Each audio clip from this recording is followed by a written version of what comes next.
Welcome back ناظرین. ہمارے مہمان ہیں میاں محمد نواز شریف صاحب. میاں صاحب, مجھے پتہ ہے یہ چھوٹی چھوٹی چیزوں میں تو آپ نہیں پڑھتے, تو یہ جو میمو کے معاملے کو اتنا آپ ہائی پچ پہ لے گئے اور سپریم کورٹ چلے گئے, تو ذرا کل کے بتا دیجئے, یہ آپ فوج کے کہنے پہ گئے ہیں یا فوج کو گھیرنے کے لیے گئے ہیں؟ ان دو میں سے کوئی ایک صورت ہوگی. میرا نہیں خیال کہ کوئی ان میں سے کوئی بھی چھوٹی چیز ہے. مثال کے طور کے اوپر جب ایبٹ آباد پہ حملہ ہوا تھا تو وہ چھوٹی چیز تھی. تو آپ سپریم کورٹ نہیں گئے نا؟ سپریم کورٹ نہیں گئے. ہاں, جانے والے تھے. ہاں, جب یہ بالکل تیار تھے, پٹیشن تیار تھی, ٹھیک, اور اس کا اجلاس بلا لیا گیا پارلیمنٹ کا بڑی مشکل کے ساتھ, اور اس میں رات کو 2-2:30 بجے جا کے تو ریزولوشن پاس ہوا. اس ریزولوشن پہ کوئی عمل نہیں ہوا. پھر اس کے بعد کیا ہوا, یہ جو کراچی میں مہران کا واقعہ ہوا, ہم نے اس پہ بھی کہا کہ کمیشن بنائے, کوئی کمیشن نہیں بنا. اور ہم جو انٹرنل کو انکوائری شروع کر دی گئی, بھئی اتنا بڑا واقعہ ملک کے اندر ہو گیا, آپ انٹرنل انکوائری کی بات کر رہے ہیں. اس میں بیچ میں بھول گیا کہ آل پارٹیز ایک کانفرنس ہوئی تھی, اس میں بھی ایک ریزولوشن پاس ہوا تھا, کہا تھا کہ اس ریزولوشن کو فوری طور کے اوپر پارلیمنٹ میں بھیجا جائے گا. اس سے بھی کہیں پہلے یہ جو وار آن ٹیرر ہے اس کے اوپر بھی ریزولوشن پاس ہوا تھا, اور اس ریزولوشن کے نتیجے میں کمیٹی بنی تھی. یعنی ہم مایوس ہوئے کہ حکومت نہ پارلیمنٹ کو چلنے دیتی ہے, نہ ہماری کوئی بات سنتی ہے یا نہ مانتی ہے, اور قومی مفادات جو ہیں وہ یکے بعد دیگرے ان کا ان تباہ و برباد ہوتے چلے جا رہے ہیں.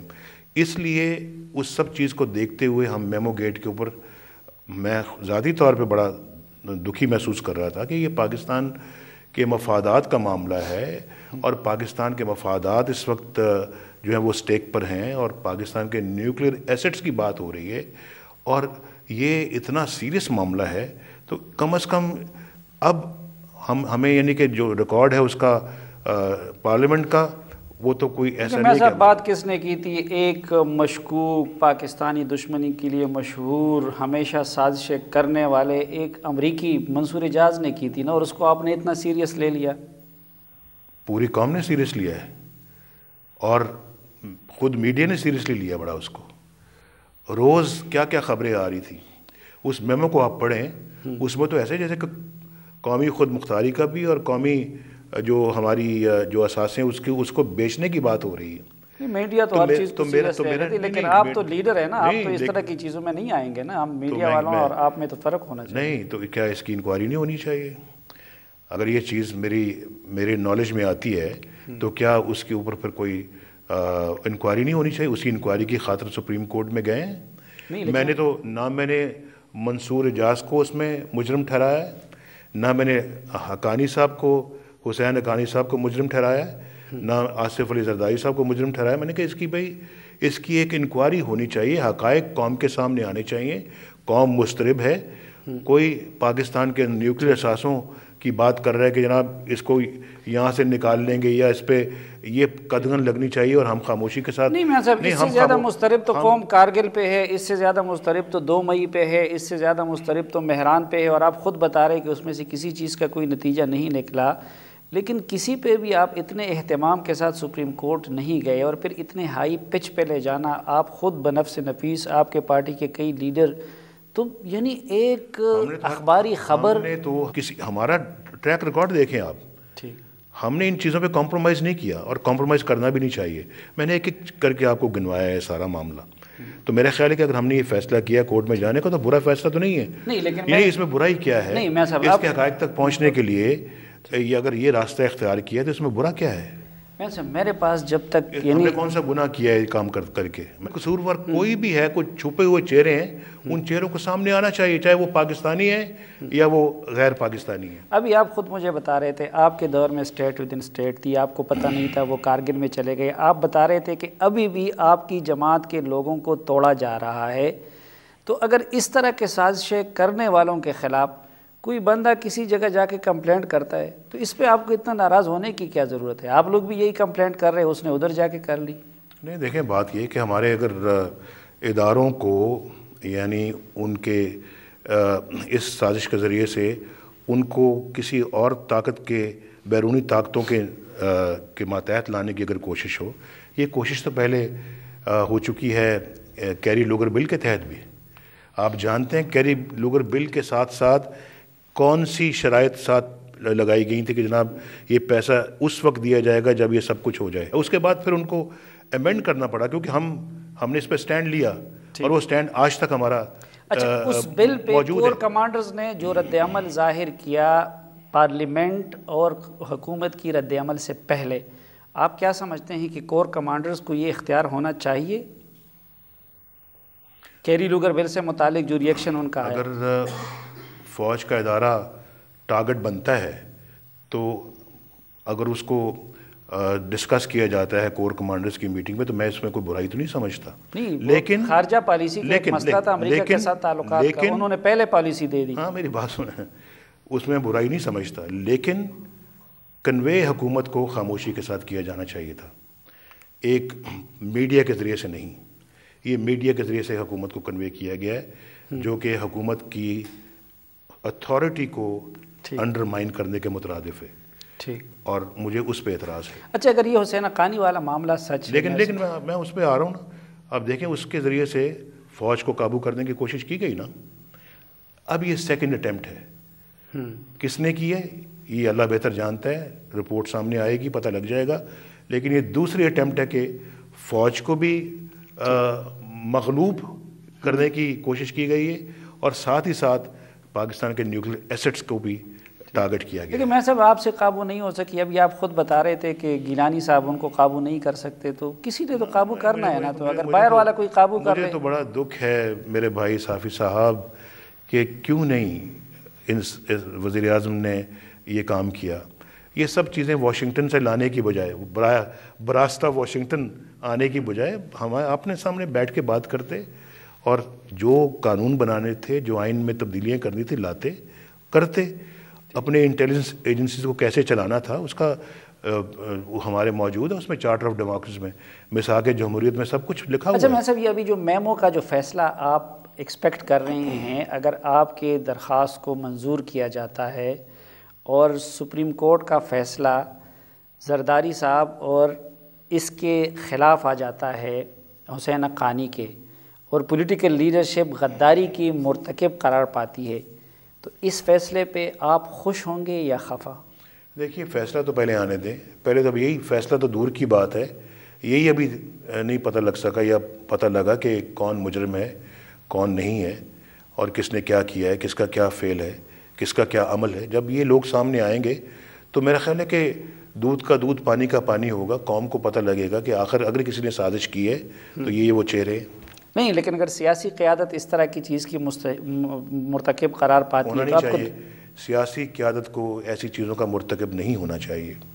اس کے بعد جو سپریم کورٹ کا فیصلہ ہوگا قبول ہے. اب اگر وہ توبہ کر لیں ماضی کی غلطیوں سے اور دوبارہ کہے کہ آئے اب یہ کام کرتے ہیں جو حکومت سازی کے بعد نہیں کر سکے، تو آپ لوگ ساتھ دیں گے؟ یعنی اگر وہ موجودہ حکومت اگر اب چاہیں کہ وہ ISI کو، فوج کو، ان لوگوں کو ایک دائرے میں لے آئیں، آپ کوآپریٹ کریں گے؟ دیکھیں جی ہمارا تو ایجنڈا یہی تھا صافی صاحب. ہم تو سر پکڑ کر بیٹھ کے جب حکومت زرداری صاحب جب وہاں پہ جا کر لاڑکانہ میں ہمیں انہوں نے کہا جی کہ یہی ہیں جو اصل مجرم ہے، نواز شریف اور ان کی پارٹی جو ہے وہ ٹارگٹ کر رہی ہے اپنے افواج پاکستان کو. یعنی کہ دیکھیں بات سنیں، ہمارا ایجنڈا کچھ اور ہے اور اس پہ تو وہ آئے نہیں. انہوں نے کیری لوگر بل کے ذریعے سے، اس میمو کے ذریعے سے یہ سب کچھ کرنے کی کوشش کی گئی. بھئی آپ تو اگر واقعی اس میں مخلص تھے تو ہم آمنے سامنے بیٹھ کے بات کر سکتے ہیں. نہیں، اگر اب وہ چونکہ ان کو بھی مار پڑی ہے، اگر اب وہ کرنا چاہیں اور ان اداروں کو سویلین کنٹرول میں لانا چاہیں تو آپ کوآپریٹ کریں؟ یہ توبہ کا وقت ان کے لیے تو گزر گیا ہے. زرداری صاحب کے لیے توبہ کا وقت گزر گیا. اب تو میرا نہیں خیال کہ اب یہ اپنا یہ مجھے تو مخلص بھی نظر نہیں آتے ان ایشوز پر بھی. میں ابھی اندازہ کر رہا ہوں جو وزیر اعظم کی سٹیٹمنٹس آئی ہیں، کانٹراڈکٹری آئی ہیں کچھ ہی دنوں کے اندر. میں نہیں سمجھتا کہ وہ اس بات کا شعور بھی رکھتے ہیں کہ وہ کیا ان کا نظریہ ہے، کس طرف جانا چاہتے ہیں. ہم تو سن رہے ہیں کہ وہ دوبارہ آپ سے مل رہے ہیں، ملاقات ہونے والی ہے عنقریب آپ اور زرداری صاحب کی. امکان ہے کوئی؟ نہیں، مجھے تو اس کا کوئی اطلاع نہیں ہے. ماں سوائے چند دن پہلے میں نے وزیر اعظم کے زبان سے اپنے لیے بڑے اچھے کلمات سنے تھے، لیکن وہ میرا خیال ہے کہ کبھی کبھی ایسا موقع آتا ہے وہ مجھے ذرا تھوڑا سا پیمپر کرنے کی کوشش کی جاتی ہے، خوش کرنے کی کوشش کی جاتی ہے، لیکن اندر جو ہے نا وہ نیت نہیں ہوتی جو کہ ہونی چاہیے۔ اچھا نہیں ہوگا کہ ہو جائے ملاقات اور بجائے اس کے کہ کوئی فوج ان کو رخصت کرے یا کوئی اور آپ دونوں بیٹھ کے کوئی رستہ نکال دیں ارلی الیکشن کے لیے؟ میرا نہیں خیال کہ فوج ان کو رخصت کرنے کا کوئی ارادہ رکھتی ہے، یہ رخصت اگر ہوں گے تو اپنے کاموں کی وجہ سے ہوں گے۔ اچھا میں صاحب یہ جو میمو کا معاملہ ہے حسین حقانی کا، تو جو کام حسین حقانی نے اگر کیا بھی ہے ابھی تو ثابت نہیں ہوا ہے، تو کم و بیش اسی طرح کا کام تو آپ بھی 99 میں کر چکے تھے، ایک زبانی میمو آپ لوگوں نے بھی امریکہ بھیجا تھا۔ کچھ نہیں، کون سا وہ میمو ہے اور کس نوعیت کی بات ہوئی ہے؟ میاں شہباز شریف صاحب جب واشنگٹن گئے تھے اور اس کے بعد اسٹیٹ ڈپارٹمنٹ کا بھی جو آیا اس وقت امریکی عہدیداروں نے بھی انہوں نے کہا کہ پاکستان کے موجودہ حالات پہ تبادلہ خیال ہوا تھا اور خدشات یہ بتائے جا رہے تھے کہ شاید ملک کے اندر فوج جو ہے وہ قبضہ کر لے حکومت پر، یہ بات ہوئی تھی۔ تو یہی بات تو حقانی صاحب نے بھی کی، یہ تو امریکنوں نے اس خدشے کا اظہار کیا تھا، لیکن شہباز صاحب نے یہ تو نہیں کہا اچھا آؤ پھر ہماری ملک میں آ کے تو ہماری حکومت کی رکھوالی کرنے کے لیے آپ لوگ پاکستان آ جائیں۔ نہیں تو شہباز صاحب پھر اس سٹیج پہ کس لیے گئے تھے؟ ظاہری بات ہے وہ نہ فارن منسٹر تھے نہ کچھ اور۔ آپ نے شہباز صاحب تو گئے تھے اپنا کشمیر کے اوپر بات کرنے کے لیے کہ کس طرح سے ہندوستان پاکستان کے مابین کشمیر کے مسئلے کو حل کرانے کے لیے کوئی فاسٹ ٹریک کے اوپر کام کیا جائے، کیونکہ جب میں کلنٹن کو ملا تھا اس سے کچھ عرصہ پہلے تو میرے اور پریزیڈنٹ کلنٹن کے مابین یہ فیصلہ ہوا تھا کہ وہ کشمیر کے مسئلے کو حل کرانے کے لیے بھرپور وقت دیں گے، تو انہوں نے یہ انویٹیشن ان کی تھی کہ اب کشمیر پہ بات کرنے کے لیے اب کسی کو آپ بھیجیے، تو ان کو میں نے بھیجا۔ لیکن ادھر سے جو اسٹیٹمنٹ آئی نہ کشمیر کا کوئی ذکر تھا نہ اور کچھ تھا، اسٹیٹ ڈپارٹمنٹ کی یہ آئی کہ جمہوریت کے خلاف اگر سازش ہو گئی تو ہم پھر یہ کر لیں گے۔ وہ تو پھر اب ان کی اسٹیٹمنٹ ہے، اور اب انہوں نے کتابوں میں لکھا ہے کہ وہ یہ شکایت کرنے کے لیے، ہماری اسٹیٹمنٹ تو نہیں ہے نا جی۔ لیکن انہوں نے رداد اب بھی ایک امریکی کہہ رہے ہیں نا کہ میں نے جو ابھی بات بتائی ہے انہوں نے کتاب کے اندر یہ لکھا ہے جو میں نے ابھی آپ سے بات کی ہے۔ جی میاں محمد نواز شریف صاحب ہمارے ساتھ رہیں گے، ان کے ساتھ کئی دیگر اہم قومی ایشوز پہ بھی بات ہوگی، لیکن ایک مختصر سے وقفے کے بعد۔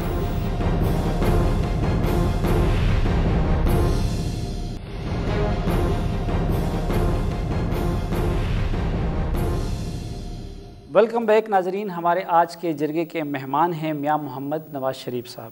میں صاحب یہ جو شک کیا جا رہا ہے کہ شاید آپ فوج کے کہنے پہ یا ان کے ساتھ تعلقات بہتر بنانے کے لیے سپریم کورٹ گئے ہیں، تو ایک دلیل یہ دی جاتی ہے کہ دیکھیں کسی اور کو تو علم نہیں تھا نا کہ اس چیز میں کتنا وزن ہے اور کیا اس میں مواد ہے، نہ ابھی میڈیا میں آیا تھا، ابھی کورٹ میں چیز جائیں گی۔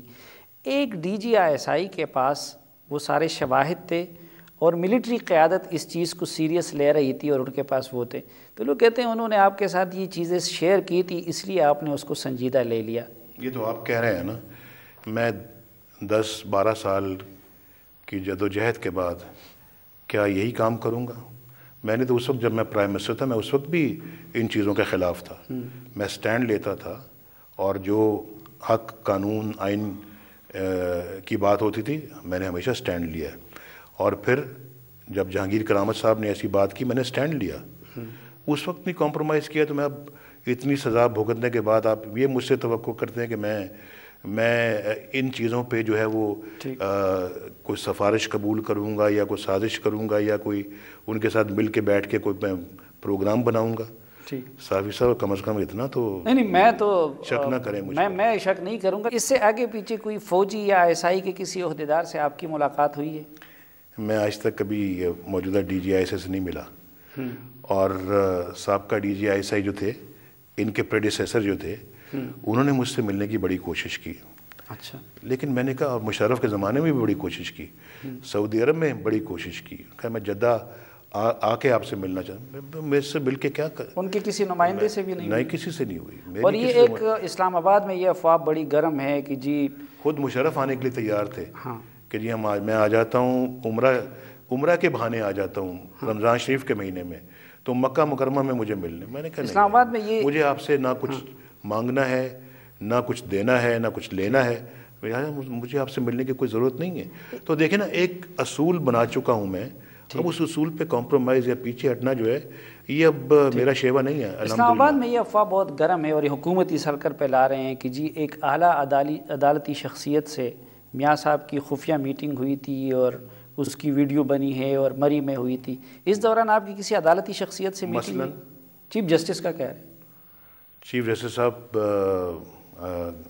کو اللہ تعالیٰ سلامت رکھے. میں آج تک نہ ان کو کبھی ملا ہوں. ابھی کورٹ میں فرسٹ ٹائم میں نے ان کو آمنے سامنے دیکھا.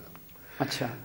بالمشافہ کبھی میری ملاقات نہیں ہوئی. جج سے کوئی اور ملاقات جب چیف جسٹس صاحب جب وہ بحال ہوئے تھے لانگ مارچ والے دن یا لانگ مارچ والی رات کو, تو محترم اعتزاز حسن میرے ساتھ بیٹھے ہوئے تھے. انہوں نے چیف جسٹس سے بات کی, مبارکباد دی ان کو, اور مجھے کہا کہ چیف جسٹس صاحب سے میں بات کر رہا ہوں. تو انہوں نے کی بات, میں نے نہ آج تک میری ان سے کبھی فون پہ بات ہوئی, اور انہوں نے مجھے کہا آپ بات کریں گے نہیں. میں نے کہا میری طرف سے بات ان کو بس میری طرف سے مبارکباد دے دیں, آپ ہی دے دیں. انہوں نے میری طرف سے مبارکباد دے دی. وہ دن گیا, آج دن آیا, کبھی کوئی بات نہیں ہوئی, فون پہ بات نہیں ہوئی, ملاقات نہیں ہوئی کسی اور جج سے بھی نہیں.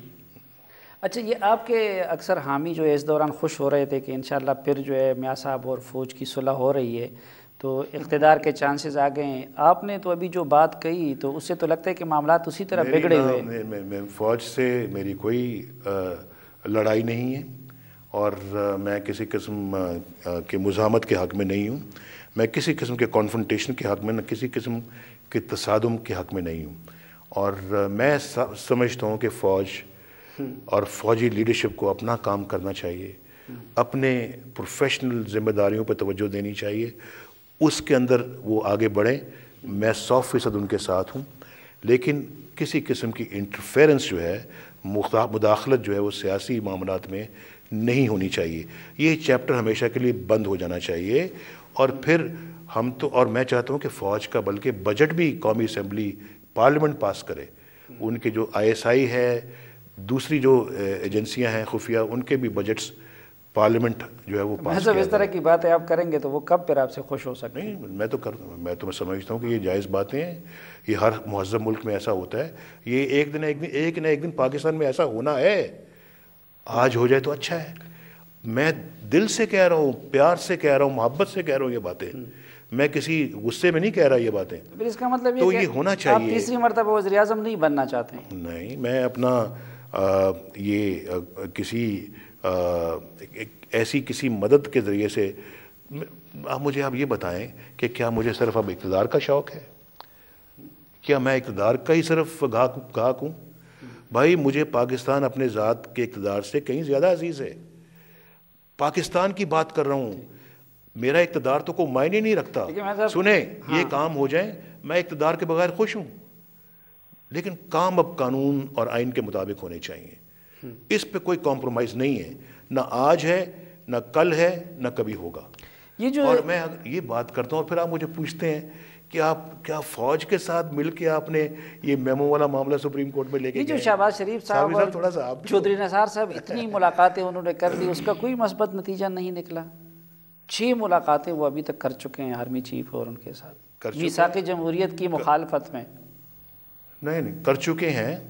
اپنے چیف منسٹر اور چیف آرمی سٹاف کے مابین اگر ملاقات ہوتی ہے تو اس میں تو بہت سارے نیشنل سیکورٹی کے ایشوز بھی ڈسکس ہوتے ہیں. چودھری نثار علی خان صاحب تو چیف منسٹر نہیں ہے نا. سنیے نا, اور پھر اگر چیف منسٹر کی اگر DG ISI کے ساتھ ملاقات ہوتی ہے تو نیشنل جو ایشوز آف نیشنل سیکورٹی ہیں اس پہ بھی بات ہوتی ہے. نہیں, میں صاحب چیف منسٹر کا تو جسٹیفائڈ ہے, لیکن چودھری نثار صاحب پھر کس لیے مل رہے ہیں؟ چودھری نثار صاحب کو میں خیال چیف منسٹر صاحب ساتھ لے گئے. میں خیال اس وقت مجھے یاد نہیں کہ کون سا وہ ایشو تھا جس میں دونوں کی ملاقات ضروری تھی. لیکن یہ تاثر کیا ٹھیک نہیں ہے کہ وہ تھوڑا سا معاملہ بنانا چاہتے ہیں فوج کے ساتھ, چودھری نثار صاحب اور شہباز صاحب, اور آپ اپنی ضد پہ ڈٹے ہوئے ہیں؟ نہیں, میں یہی باتیں ان کو کہتا ہوں جو میں نے آپ سے کہی ہیں. میں یہ نہیں ہے جو آپ سے کچھ اور کہہ رہا ہوں یا ان سے میں کچھ اور کہہ رہا ہوں. اچھا, یہ میری عادت نہیں ہے. تو جب آرمی کے ساتھ بھی کچھ بات نہیں بنی ہے تو پھر کیا امریکہ کے ساتھ کوئی بات طے ہو گئی ہے؟ کیونکہ ادھر تو یا امریکہ اقتدار دیتا ہے یا آرمی دیتا ہے. میں تو لندن میں تھا, میں نے کہا تھا کہ مجھے کوئی شوق نہیں ہے کہ میں کسی بھی طاقت کے کندھوں پہ سوار ہو کے تو میں اپنے آپ کو وزیر اعظم بنواؤں یا ملک کا وزیر اعظم بنوں یا پارٹی کو اقتدار میں لاؤں. اب تو معاملے اقتدار سے بہت آگے نکل گئے ہیں. ہمیں میرا خیال ہے کہ اب سر جوڑ کر بیٹھ کر یہ ان کا فیصلہ کرنا ہوگا. صافی صاحب ملک کا حال دیکھیں, دنیا میں پاکستان اکیلا تنہا ہے, کوئی ہمارے ساتھ نہیں ہے. اور اس وقت میں اپنے اقتدار کا سوچوں یا میں یہ کہوں کہ جناب ہاں جی ملک کے اندر یہ جو اگر کوئی دوہری حکومت چل رہی ہے تو وہ چلنے دی جائے. دنیا میں پاکستان تنہا ہے اور پاکستان کے اندر پھر میاں نواز شریف اس وقت تنہا ہے. نہ فوج ان کے ساتھ, نہ امریکہ ان کے ساتھ, نہ MQM ان کے ساتھ, نہ NP ان کے ساتھ, نہ Q لیگ ان کے ساتھ, نہ مذہبی جماعتیں ان کے ساتھ. اس تنہائی کا آپ کیا کریں گے؟ اس لیے میں نہیں, ہم تنہا نہیں ہیں. ہمارے ساتھ اللہ کے فضل و کرم سے پاکستان کے عوام ہیں اور ہم سمجھتے ہیں کہ یہ حضرت علی کا بھی قول ہے کہ جب آپ کسی حق کی جد و جہد کے لیے باہر نکلو تو یہی سمجھو کہ یہ جد و جہد آپ کو اکیلی کرنی پڑے گی. عوام تو عمران خان کے ساتھ چلی گئی. جی عوام تو عمران خان کے ساتھ چلی گئی شاید. یہ گجرانوالہ میں آپ نے کیا دیکھا ہے؟ لیکن لاہور اور کراچی میں آپ نے کیا دیکھا ہے عمران کے جلسوں؟ نہیں, لاہور میں ماشاءاللہ آپ نے ماضی میں ہمارا ماضی 3 مہینے کا ماضی تو نہیں ہے نا, ہمارا تو 20-30 سال کا ماضی ہے. اس میں آپ نے کبھی لاہور میں کچھ پہلے نہیں دیکھا. آپ بھی اس حکومت کا خاتمہ چاہتے ہیں, عمران خان بھی چاہتے ہیں. جو اعتراض آپ کو ہے وہ عمران خان کو بھی ہے. تو آپ اور عمران مل کے اس حکومت کے خلاف کیوں تحریک نہیں چلا سکتے؟ ہم تو تحریک چلا رہے ہیں. ہم جو ہے وہ سمجھتے ہیں کہ ہم صحیح جانب جا رہے ہیں. ہم کسی اسٹیبلشمنٹ سے مدد حاصل نہیں کر رہے. فرق بہت ہے. ہم تو سمجھتے ہیں کہ ہمیں آئین قانون کے مطابق آگے چلنا چاہیے. ہم وہ پارٹی ہیں جس نے کبھی بھی کسی ریفرینڈم میں ہم نے ساتھ نہیں دیا. مشرف کا ریفرینڈم میں ہم ساتھ نہیں تھے. ہم اس وقت بھی اپنے اصول پہ قائم تھے, اس کے بعد بھی رہے. پینتڑے نہیں بدلے, کلا بازی ہم نے نہیں کھائیں, ہم نے سزائیں بھگتیں, ہم نے جیلیں بھگتیں, ہم نے جلاوطنی بھگتی. اور پھر ہم اپنا آج بھی اپنے اس پہ کھڑے ہیں. ہم نے آج کسی چیز پہ سمجھوتا نہیں کیا. مشرف تھا, ہم باہر سے آئے, اس کی حکومت تھی, اس کے سارے گورنر تھے, اس کی صوبائی حکومتیں تھیں, اسی کے ناظمین تھے. اللہ تعالیٰ نے ہمیں کامیابی دی یا نہیں دی؟ جماعت اسلامی JUI ہم نے مشرف سے نہیں ہاتھ ملایا تھا. اللہ تعالیٰ نے اس کے مقابلے میں ہمیں کامیابی دی, اسے شکست سے دو چار کیا. آپ نے کبھی اس پہ غور کیا کہ یہ آپ کے اپنے لوگ اور جاوید ہاشمی جیسے لوگ کیوں آپ کی جماعت کو چھوڑ کے جا رہے ہیں؟ یہ تو جاوید ہاشمی صاحب سے آپ پوچھیے. اور جاوید ہاشمی صاحب وہ کہتے ہیں, وہی آپ کو اس کا بہتر جواب دے سکتے ہیں. جب ہم ان سے پوچھتے ہیں وہ کہتے ہیں میاں صاحب کی پارٹی کے اندر جمہوریت نہیں ہے. میرا خیال ہے کہ جتنی جمہوریت PML-N میں ہے, پاکستان مسلم لیگ N میں ہے, مجھے کسی اور پارٹی میں ایسی جمہوریت دکھا دیں. زیادہ اعتراض یہ ہو رہا ہے کہ پیپلز پارٹی کی طرح اس وقت مسلم لیگ نون کو بھی ایک خاندان کی پارٹی بنا دیا گیا ہے. بڑا بھائی صدر, چھوٹا بھائی چیف منسٹر. میرے والد صاحب سیاستدان نہیں تھے, میرے دادا سیاستدان نہیں تھے. میں پہلا شخص ہوں خاندان میں جو سیاست میں آیا ہوں. تو میں کہاں سے یہ وہ کیا کہتے ہیں اس کو, نہیں, لیکن خاندانی پارٹی نہیں, خاندانی پارٹی میں کہاں سے میں بن گیا؟ نہیں, آپ تو نہیں تھے. لیکن ابھی دیکھیں آپ کا بھائی چیف منسٹر جب بھی آتا ہے, آپ کا جو ہے ابھی بیٹی کو بھی آپ نے سیاست میں وہ کر دیا, داماد آپ میری بیٹی بڑی ریزنٹمنٹ اس سے پیدا ہوتی ہے. میری مدد کرنا چاہتی ہے اور میرے بیٹے بھی میری مدد کرنا چاہتے ہیں, لیکن میرے بیٹے سیاست میں کبھی آپ نے دیکھا ان کو سیاست میں نہیں ہے. اور پھر شہباز صاحب آتے ہیں, اگر وزیر اعلیٰ بنے تو الحمدللہ پارٹی نے ان کو بنایا ہے اور پارٹی نے ان کا انتخاب جو کیا ہے کسی میرٹ کی بنیاد پہ کیا ہوگا. تو میرا خیال ہے کہ شہباز صاحب بھی اپنے میرٹ پہ آئے ہیں. اور اگر میں ہوں, مجھے بھی پارٹی نے بھی, میں نے تو کئی مرتبہ کہا جی کہ کوئی اور بھی کینڈیڈیٹ ہے تو آؤ اپنے آپ کو پیش کرو, لیکن پارٹی نے جو ہے مجھے مشکل وقت میں جو لوگ آپ کے صف اول کے سپاہی ہوتے ہیں, اچھے وقتوں میں پھر وہ بدل جاتے ہیں. مثلا آپ کا اپوزیشن خیبر پختونخوا میں اپوزیشن لیڈرز پیر صاحب ارشاد تھا, حکومت آئی, وزیر اعلیٰ آپ نے سردار مہتاب کو بنا دیا. ادھر اپوزیشن سختیاں جیلیں جاوید ہاشمی نے کاٹی, اچھا وقت آیا آپ نے اپوزیشن لیڈر چودھری نثار کو بنا دیا. ایک زمانے میں یہاں پہ بھی ہوا تھا کہ اپوزیشن اچھا وقت نہیں آیا, ہم نے تو ان کو ہی ایکٹنگ پریزیڈنٹ بنایا تھا, جاوید ہاشمی صاحب کو. جاوید ہاشمی صاحب کو ایکٹنگ پریزیڈنٹ بنایا تھا جب ہم باہر جانا پڑ رہا تھا ہمیں. اور اس کے بعد حضور جاوید ہاشمی صاحب کو 4 جگہوں سے الیکشن کے لیے ٹکٹ دیا گیا تھا. آج تک کوئی کسی کو 4 سیٹوں پہ ٹکٹ نہیں دیا گیا, لیکن ہمیں اس پہ نہیں. لیکن میں ابھی مزید